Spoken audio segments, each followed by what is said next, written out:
This is AP Calculus AP Worksheet 4-9, Miscellaneous Related Rates.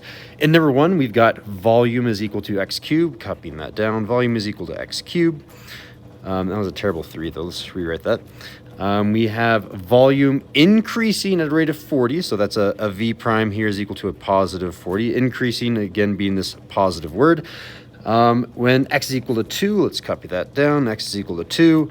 And we're looking for rate of change of x. So x prime here is the unknown value. Okay, so we have all the information from the problem. We can just focus on our notes. Anytime that I'm given an equation, I need to take its derivative. So the derivative on the left side is v prime. The derivative on the right side, it's power house, so 3 comes down in front. It's going to be 3x goes down in power to 2. And then don't forget to multiply by your dinner. I was about to write dinner there. It's actually x prime here. All right, so I have the equation. Let's see if I can just plug in everything. So I'm seeing here that I have a v prime is equal to 40. So this v prime here is going to be equal to a 40. And that's going to be equal to 3. Do I have an x? X is equal to 2, so that x is going to come right in here. I'm going to say that's going to be 2 squared times x prime. And if I simplify the right-hand side, let's see, I'm going to get 40 is equal to 2 squared is 4. 4 times 3 is 12. So this is going to be 12 times x prime. And that means I just need to divide both sides by 12. So I can say that x prime, oh, that was a terrible x. X prime is therefore equal to 40 over 12. And I can reduce that. Let's see, they're both divisible by just 2. Can I go more? They're both divisible by 4. Okay, so I can say if I divide the top and bottom by 4, that's going to be the same thing as 10 over 3. And what are our units here? It's centimeters per minute. So I'll say 10 over 3 centimeters per minute for my final answer, which I will then box. All right, number 2. We've got an equation, xy is equal to 18, so I can just copy that down. Xy is equal to 18. So we say y is equal to, whoa, I don't know what happened there. Y is equal to 6. Let's just copy that down as well. Y is equal to 6. I've also got, I'm going to call this thing y prime is equal to 8. So I'll call that y prime is equal to 8. And we're looking for x changing, therefore that's x prime is equal to the thing we're looking for, box. Okay, let's just go ahead and take the derivative. I'm noticing that I have a variable and a variable multiplied together. That means I'm invoking product rule. So that's 1d2 plus 2d1. 1 is x, d2 is y prime, plus 2 is y, d1 is x prime. And the right-hand side was 18, but when you take the derivative of 18, it's a constant, so it goes to 0. All right, and when I do that, now I can start plugging some things in, right? I can say, okay, y is equal to 6, so that's going to go right there. I'm going to say that's equal to 6. X prime, of course, we don't know, so this x prime, I'm going to leave it as x prime, 6x prime. We'll probably say that's equal to 0. There's a plus sign here. Do we know what y prime is? Oh, y prime is 8, so I can write an 8 here. Do we know what x is? We don't know what x is. So let's go ahead and hunt for it. I have an equation that has an x. Nothing else in here has an x, so I have to be using this equation. Let's go ahead and copy down that equation over here. So if I have xy is equal to 18. I do have things I can plug in here. Obviously I don't know x, but I can plug in for y, right? I can say, okay, well, y is equal to 6, so this y over here is also equal to 6. I can say this is now x times 6 is equal to 18. And if I divide both sides by 6, x is equal to 3. So now I do have an x value. I can plug this x value of 3 in for this x over here, and I can say this is 3 times this 8. And I'm ready to go. I can solve this equation. So this scratch work, I need to move you off to the side. I need some room here, so I'm going to say 3 times 8 is 24. So our new equation is 24 plus 6x prime is equal to 0. If I subtract 24 on both sides, I'm going to be left with 6x prime is equal to a negative 24. If I divide both sides by 6, x prime, therefore, is equal to a negative 4. What are our units here? There are no units, so we're just going to say negative 4. All right, moving on to number 3. We've got a rectangular sheet of metal. So rectangular implies it's going to be some sort of, we're dealing with area. Yeah, we're dealing with area. So whenever I have a rectangle, there's a basic formula that I'm going to write down right now. To get the area of a rectangle, area is equal to length times width, or width. It doesn't really matter which order you do. Length times width. So that's good to know because we have a rectangle. It is expanding, so this is a positive word. It is going to be bigger. I'm in a hot oven at the instance when the width of the rectangular sheet. Okay, so if width is 200, I'm just going to write this down. Width here is equal to 200. Length is 300. I should be underlining those, shouldn't I? So I should say length is equal to 300. If you ever wonder why I do cursive L's, I don't want to accidentally think that this is a 1 or anything. What else do we have? We got that. We have width increasing at a rate of 2. So width increasing means it's a W prime. So you can say W prime here is equal to 2. And it's saying here that length increasing at a rate of 3. So this is going to be L prime is equal here to 3. And we're looking for the rate of change of the area. So what we're looking for is an A prime. That's our box, the thing that we're out to discover. So again, I have my equation knowing that to get area, I do length times width. Pretty simple formula that I expect everyone to know. And then from here, I'm going to take the derivative. And notice I have two variables being multiplied by each other, which invokes product rule. So this is going to be 1 d2 plus 2 d1. And let's see, 1 is going to be L. d2 is W prime. 2 is going to be W, D1 is going to be L prime. And that's the right side. I guess the left side is A prime here. So A prime is equal to all that stuff. What can we plug in? I'm seeing that W, L, W prime, and L prime. That's all 4 of those variables. Let's just plug them all in. Okay, so I have A prime still on the left. On the right side, L is supposed to be 300. W prime is 2. W is 200. L prime is 3.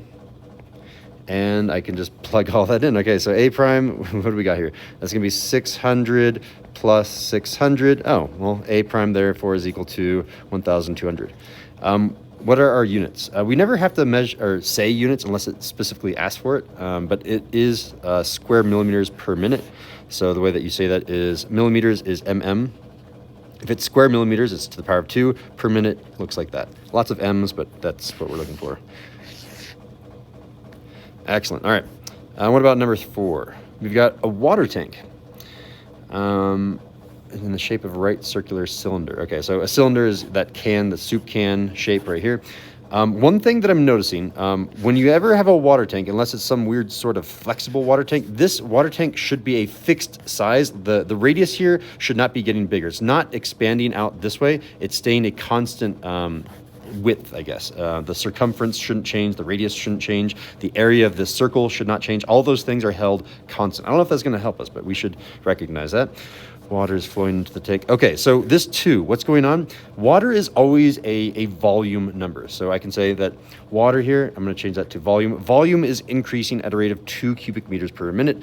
And again, flowing into, this is a positive word. So this is really a V prime. It's a change in volume. So V prime here is equal to a positive 2. That's what I got from that 2. What do we got here? The tank of the radius. Okay, so radius of 3. You can just say radius of 3. That's an R is equal to a 3. What else do we have? A height of 7. So I'm going to underline this. We have a height of 7. So I'm going to say, ooh, I don't know if that's useful though. Height of 7. Okay, I'm just going to log it for now. The height is equal to 7. I have a feeling that that's not going to be, I don't care, like this height could be 1,000. I don't care how big the actual can is. I care about the water height, but whatever. At what rate in meters per minute is the depth of the water? So I guess we're going to call this thing the depth instead of the height. So I'm going to say the depth of the water here is equal to 2, and that's the thing we're looking for. We're looking for a D prime is equal to a box. We're searching for the, let's underline it, depth changing. Depth changing is a D prime here.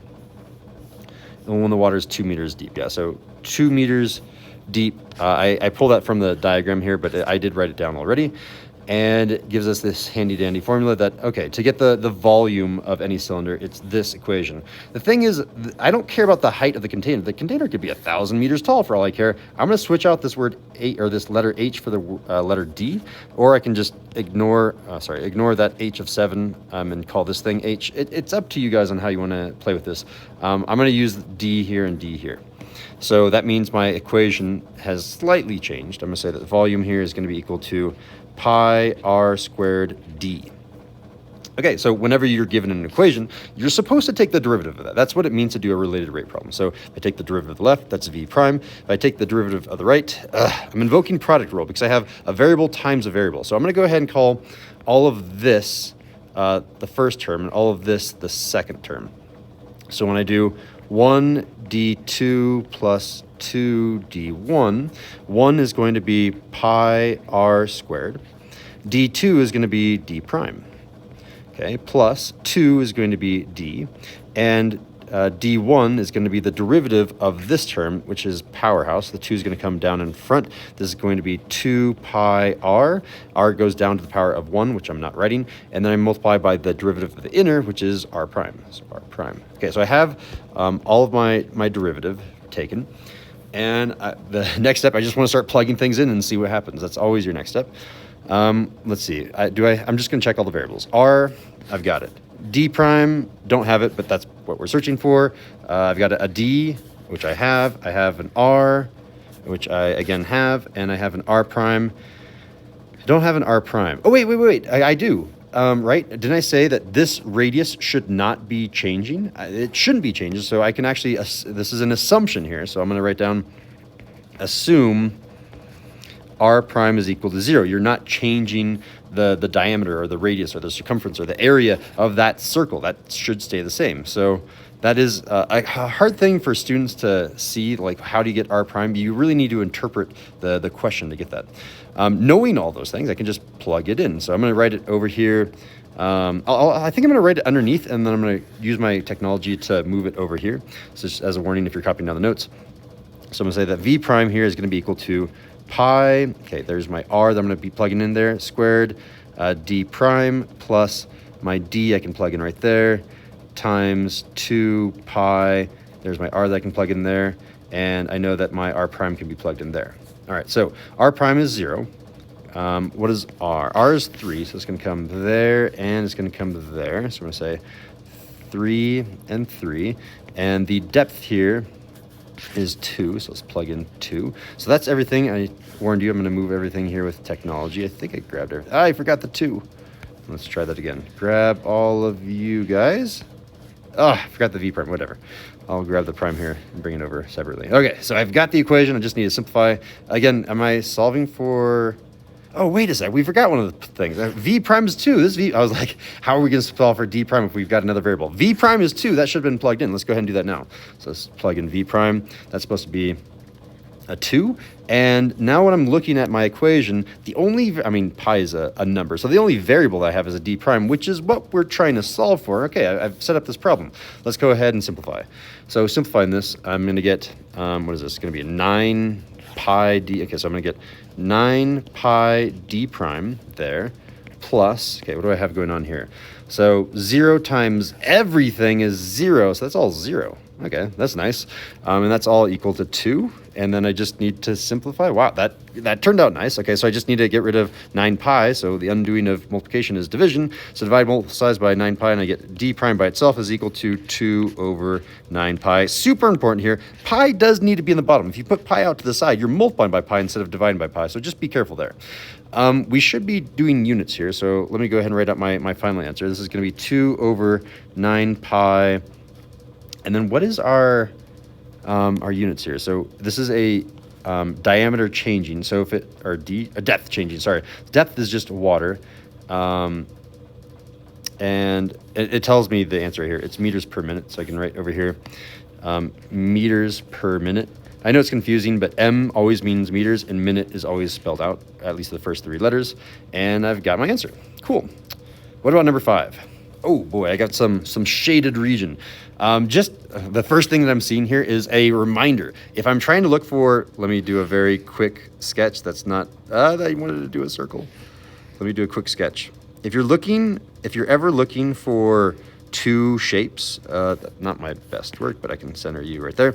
Let's go ahead and pretend that you're trying to search for the area here. So I'm going to do a very rough sketch of saying, okay, this inside area stuff, all of that inside area is equal to the bit, and here, I don't want to recopy paste this, so I'm just going to grab all of you, and I'm going to copy and paste to make sure that people can understand. Let's get rid of that green.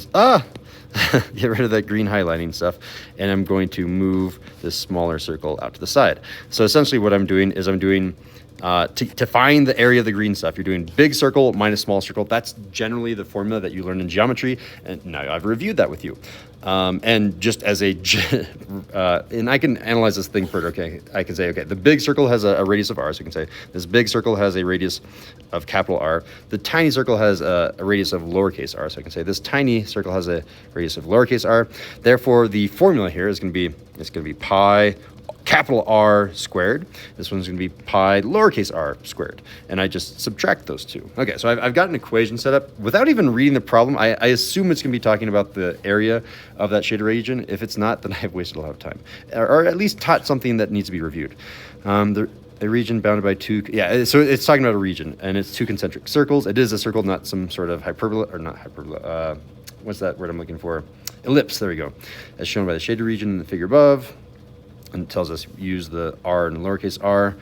Okay, so the area, let me read this. The radius of the outer circle, capital R, is increasing. Okay, so let me underline this. Capital R is increasing. That means I'm doing a capital R prime. Capital R prime is increasing, which is a positive word, at a rate of 2. So this is equal to a positive 2. The radius of the inner circle, lowercase r, is, it's decreasing. This is the first time we have like a negative word on this worksheet. So just be careful here. Lowercase r prime is equal to a negative 1. I wonder if that's going to trip anyone up. So I've used up that information. What is the rate of change? So it's the rate at which the area is changing. So I'm looking for an a prime here is equal to the box. That's, okay, I was like, that's all that's given to us? Okay, we have capital R is 4, lowercase r is 3. So capital R is equal to 4, lowercase r is equal to 3. All right, so if I do this, okay, you did have to make your own formula, which luckily we already have done. So the area here of my circles is pi capital R squared minus pi lowercase r squared. And anytime that you have a formula, you need to take its derivative. So take the derivative of the left, you get an a prime. Take the derivative of the right. You might be thinking product rule because there's two variables, but they're being subtracted, so you don't need to do anything fancy. You just bring the 2 down in front. It's powerhouse. And you can say this is 2 pi capital R. That's r goes down to a power of 1 now. And now I need to multiply by the derivative of the inner. The dinner here is just an r prime. And this is going to look very similar over here. It's going to be a 2 pi lowercase r prime. Okay, so I've got a formula. Let's see if I can plug in. I'm just going to go through a checklist to make sure I've got everything. Do I have a capital R? Check. Do I have a capital R prime? Check. Do I have a lowercase r? Check. Do I have a lowercase r prime? Check. I literally can just plug in everything right now. Okay, so when I do this, I'm going to get, I want to leave this unread until I do some plugging in. So 2 pi, okay, so capital R is a 4. So times 4 times capital R prime is a 2. Okay, minus 2 pi, okay. Lowercase r is 3. And lowercase r prime is negative 1. I'm going to put parentheses so I remember that there's a negative there. And that's how you find a prime. That was a terrible A prime. Okay, so here comes my a prime. Let's just simplify this thing.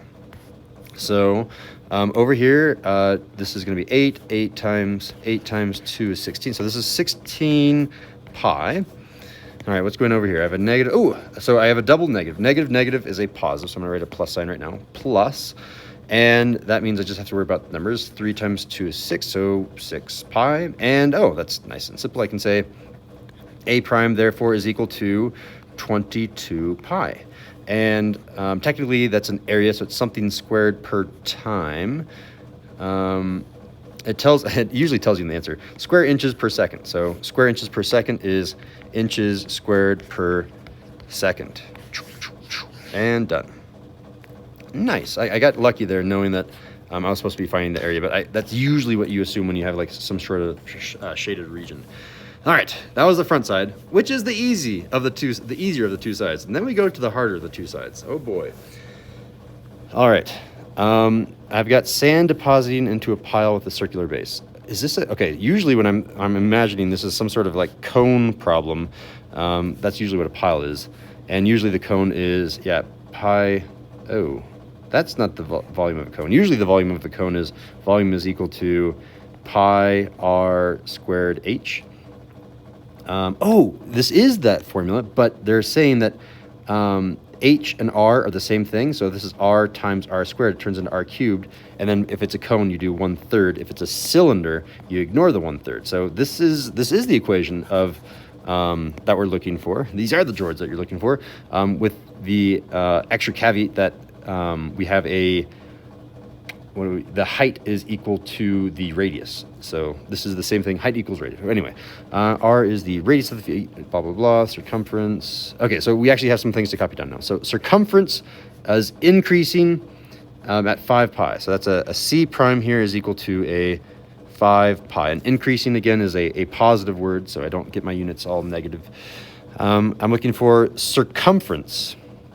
So no, that is the circumference is 8 pi. So I can say normal c is equal to an 8 pi. What is the rate of change of the volume? So I'm looking for a v prime is equal to the question in cubic feet per hour. That's it. I feel like we don't have enough information. All right. So I'm seeing. Okay. So circumference is an equation. We also have an equation to copy down, don't we? We have v. I'm going to copy this down over to the right because I have a feeling we're going to take the derivative. The volume is equal to r cubed over 3.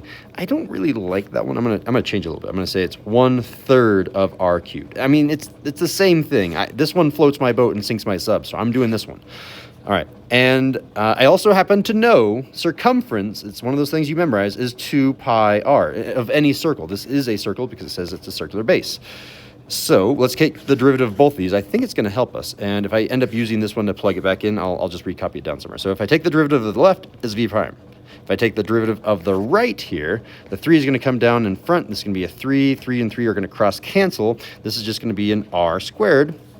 Again, 3 goes down to a power of 2. And don't forget your dinner. The derivative of the inner here is r prime, which actually is really nice. If it was the old formula where you have an r squared and an h, you'd have to use product rule, which I think we'll have to do in one of these problems, maybe on the back side down here. Cool. What about this guy? Taking the derivative, c prime on the left, take the derivative on the right, it's going to be 2 pi r prime on the right. All right. So, okay, I'm seeing some things that are going to be helpful. I really should have... let me recopy this down over here because I have a feeling, yeah, c is equal to 2 pi r.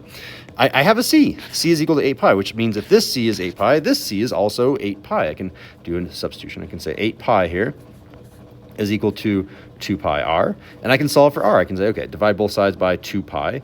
When I divide both sides by 2 pi, I'm not going to write that. You can figure that out, right?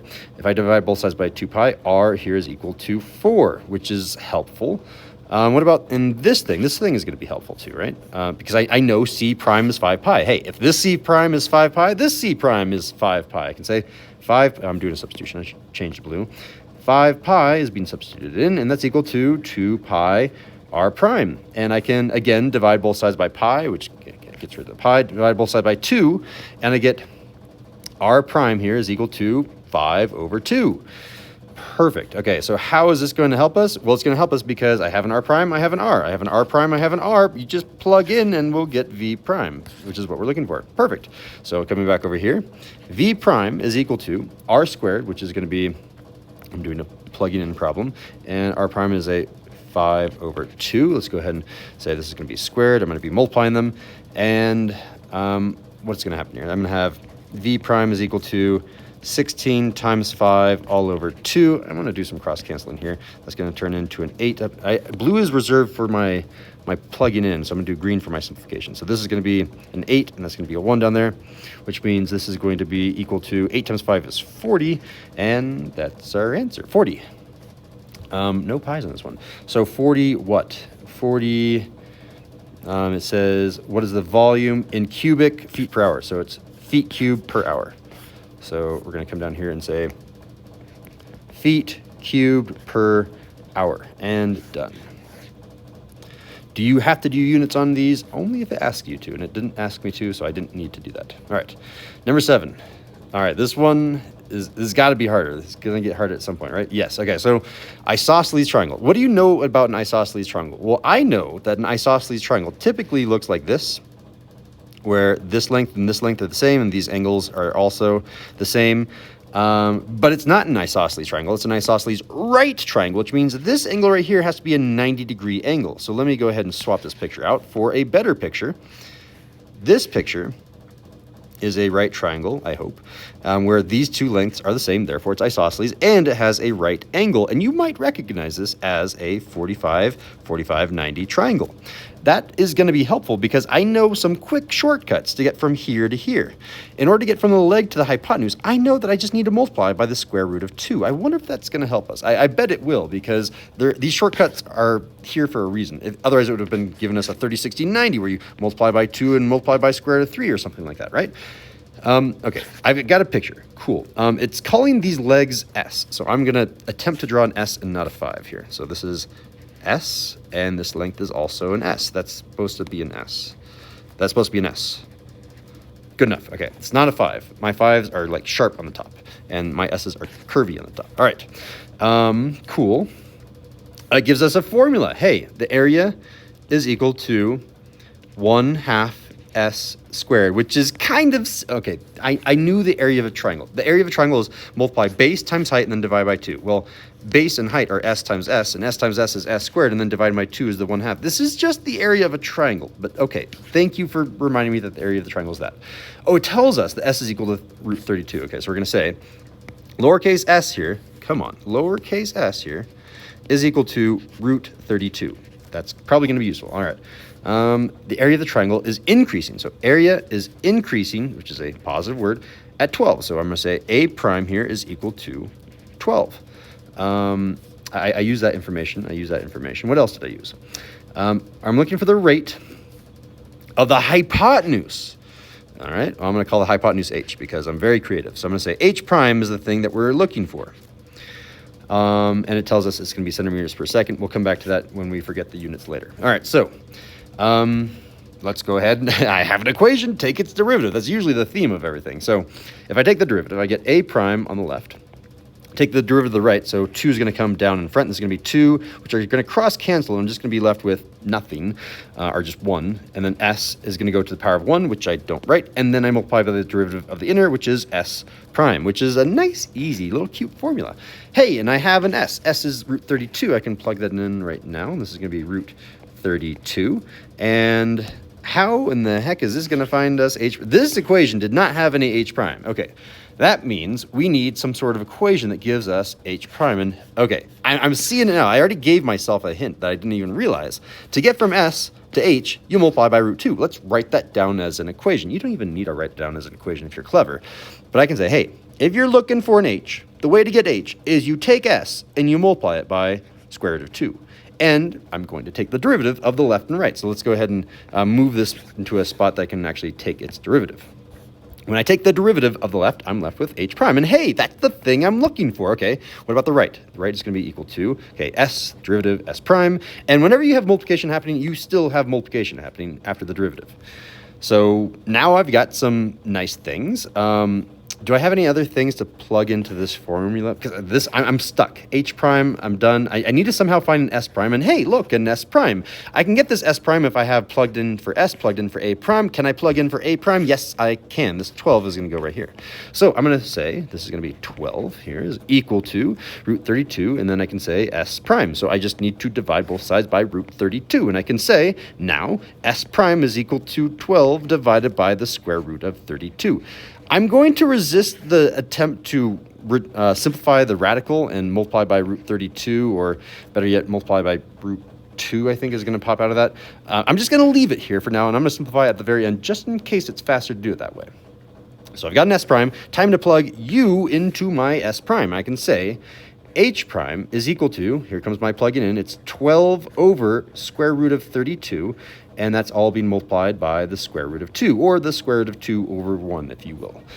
All right, so if you didn't know this, the square root and square roots, those happen at the same level. So I can say that the 2 and the root 32, I can cross-cancel those. I can say that's going to turn into a 1, that's going to turn into a 16. I divided both the numerator and denominator by root 2. And I'm glad I didn't reduce that radical, because the square root of 16 is pretty nice. It's 4. So I can say now H prime is equal to 12 is still on the top, And the square root of 16 is 4 on the bottom, and my goodness, that came out really nice, did it? Okay, so it's h prime, that's what we're looking for. There's h prime, and it's in centimeters per second. So I want to write centimeters per second. Done and done. All right. Okay, that one was a little bit tricky. I mean, I did do this cool little shortcut. I think there's probably like a longer way using Pythagorean theorem, but you're basically deriving the fact that you just need to multiply by root 2, so that's way, way faster. Know your shortcuts, kids. We've got 2 problems left. Number 8. All right, a person stands 30. Okay, that's already labeled, but I need some variables. I'm missing some variables. So I'm going to call this length A because it's probably Pythagorean theorem or something, right? A, I'll probably need that length B. I'll probably need that length C. I have a, wait, this is not, we've already done Pythagorean theorem. So wait, let me read the problem here. Blah, blah, blah. As shown in the figure above, the balloon is rising at a constant rate of 2. I mean, that's B prime here. I'm just labeling things. That's B prime here is equal to 2 feet per second. And it is rising. So that is a positive word. And so it's a rate of 2 feet. I've got that. What is the, so I'm looking for some sort of prime. Rate of change in, radians per second. So it's talking about an angle moving, of angle. So I'm looking for theta prime. Optimus prime. Theta prime is the rate of change of this angle. And it's telling me when the balloon is 40 feet above point P. Well, that's my B. So I'm going to say 40 goes up here. 40 goes up here. I know I normally put my labels down here, but I'm going to put them up here because that's a better spot for them. That's the thing I'm looking for. Let's box that. Okay. Interesting. I have a feeling it's kind of like Pythagorean theorem where I'm going to need some C primes. Maybe not a C prime. I don't think I'll ever need that C. We'll come back to it if we do. I'm pretty sure I'm going to need an A prime here. I just got that suspicion. So let me think about this logically. It didn't tell me in the problem, but this A prime is the rate of change of this person. How fast is this person walking away from point P? And he's just standing.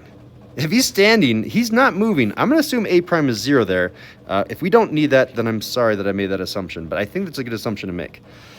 And again, I'm ignoring you. Okay, so what have we got here? I need some sort of, and this is the hard part, what equation relates theta, B, and A? Because that's the equation that I need, and that'll be the true magic bullet here. Well, I happen to know trigonometry, and trigonometry tells me if I do tangent of my angle, tangent relates these two angles. If I don't remember how to do that, then I can remember SOHCAHTOA. SOHCAHTOA is, it looks like this, SOHCAHTOA tells me if I have, and I'm going to label this on my triangle, just in case you've forgotten, if I have my angle of reference down here on the opposite side, that's labeled the opposite side. So I'm going to come over here and say this is my opposite. The angle that's on the opposite side of the 90-degree angle is always the hypotenuse. So the hypotenuse is up here, hypotenuse. And by process of elimination, the A is the adjacent A. It actually happened to be the A down here, just luckily enough, not planned at all. This is the adjacent side. So if I'm trying to relate the opposite and the adjacent side compared to this angle, I'm going to be using the opposite and adjacent side. I'm not using the pesky hypotenuse, which means I'm not using sine, I'm not using cosine, I'm using tangent. That's the one I'm looking for. So I'm going to box that one. I'm going to say, okay, here's the equation that I need. I need the fact that tangent of the angle is equal to the fraction, and the fraction is, it tells me here in SOHCAHTOA, opposite divided by adjacent. So opposite divided by adjacent is really B over A. And I can come over here and say this is really B over A. I've got an equation, yay! And what do you do when you have an equation? You take its derivative. That's what it means to be a related rate problem.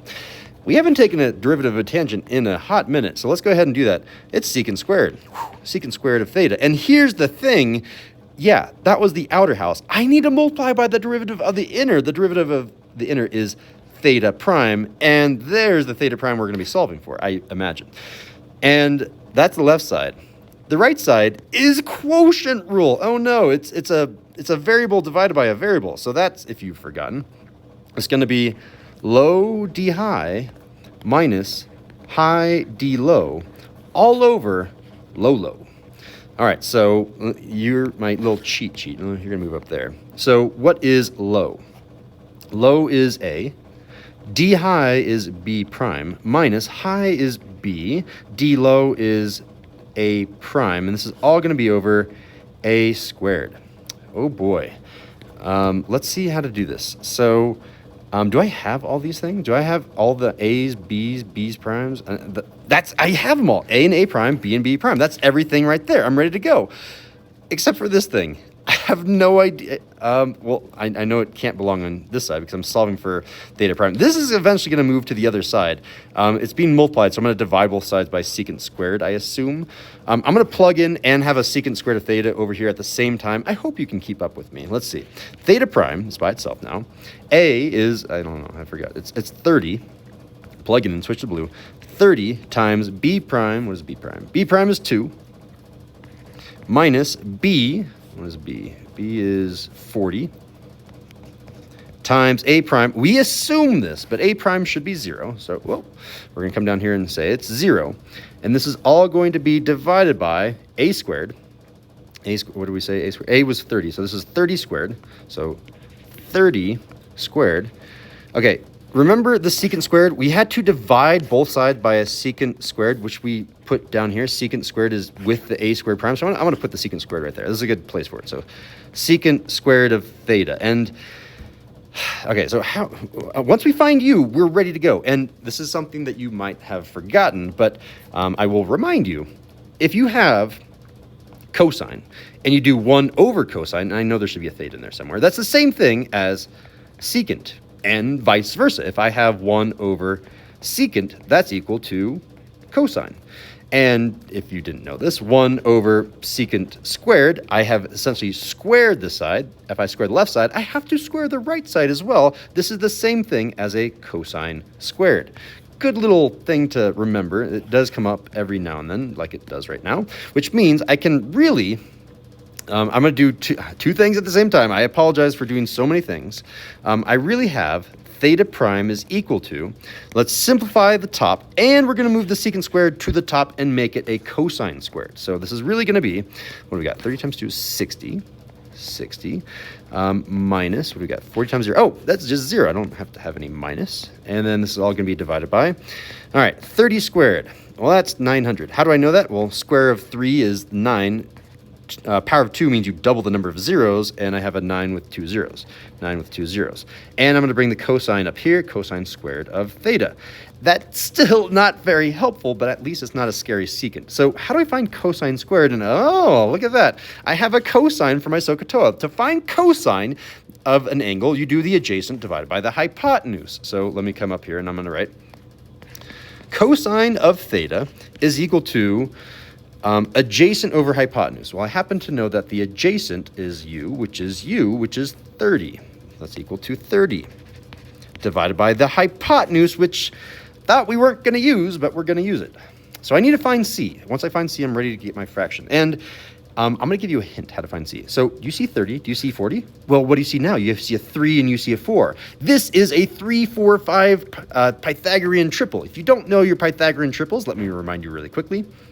Your Pythagorean triples for your triangles that you need to remember. You need to remember a 3, a 4, and a 5. That is a right triangle. You also need to remember a 5, 12, and a 13. And you can multiply these triangles by whatever you want. For example, you can multiply this one by 2. And if you do that, you get a new triangle that's the same ratios, which is 6, 8, and 10. Well, if I'm multiplying this one by 2, let's go ahead and instead multiply it by, here, let's go down here. Let's multiply it times 10, and you get this new triangle.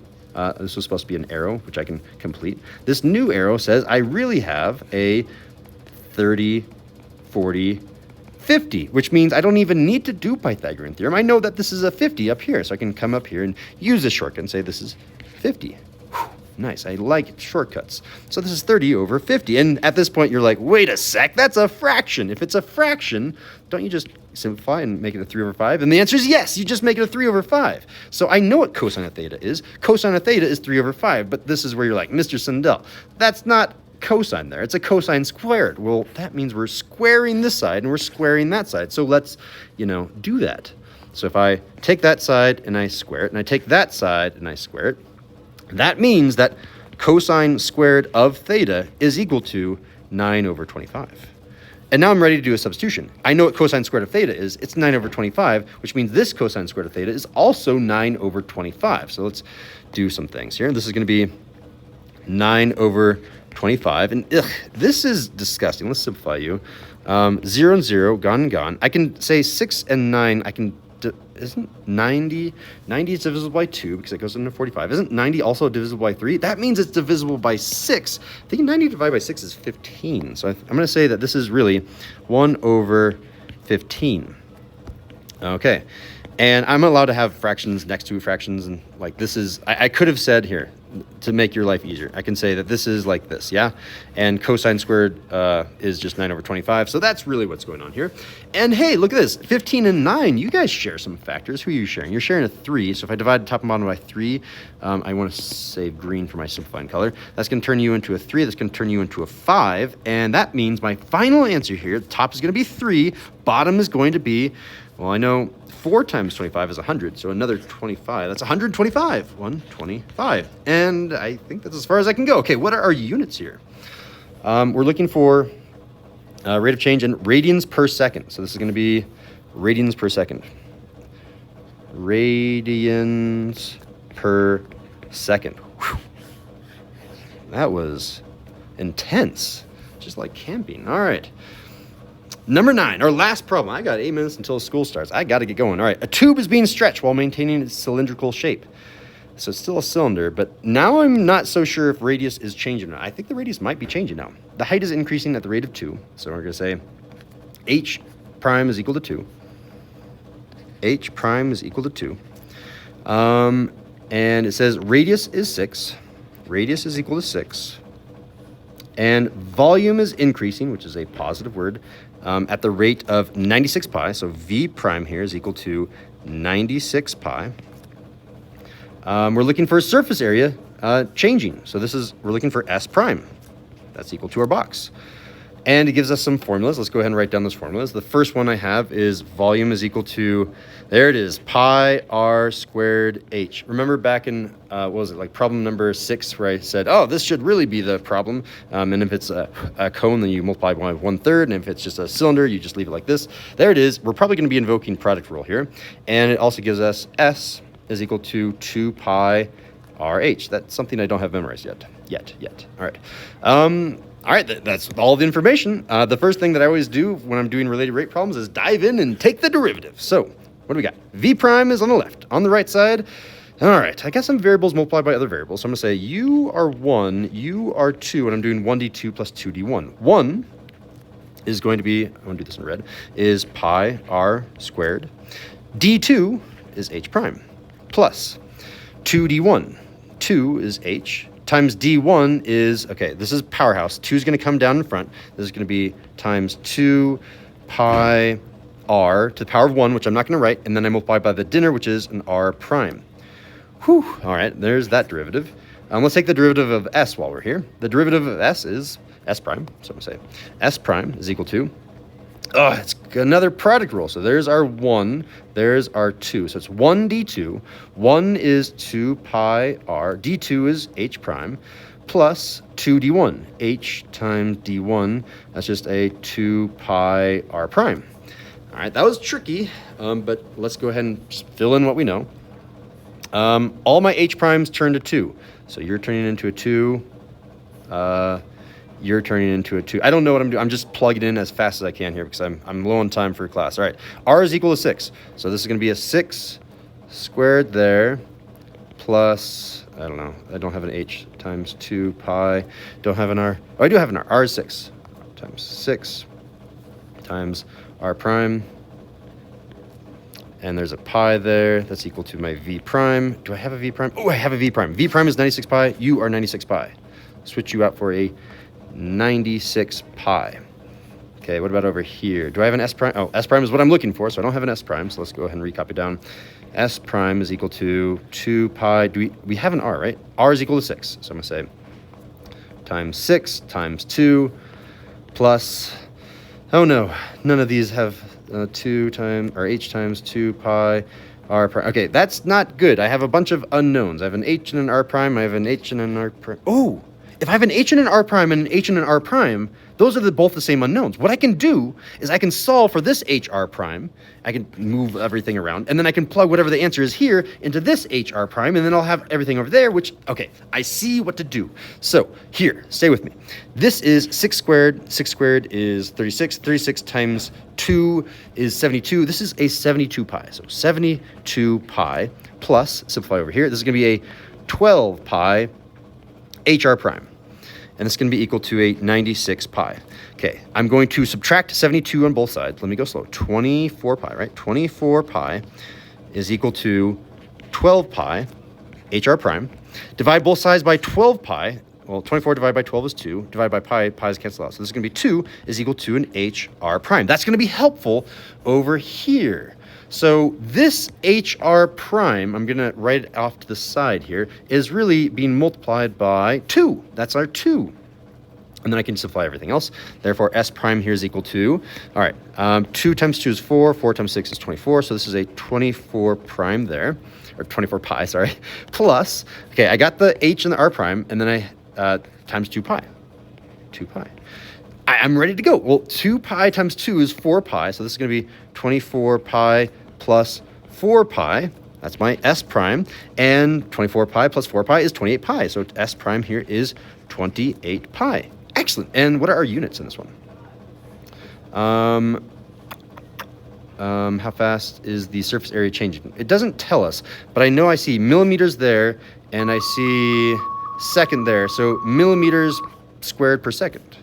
So our answer here is going to be millimeters squared per second. And there's our final answer. Let's go ahead and box that thing. There we go. All right. Well, that concludes AP Calculus AB's Worksheet 4-9 miscellaneous related rates. Thanks for watching, guys. There's the back. There's the front. I'll see you guys later.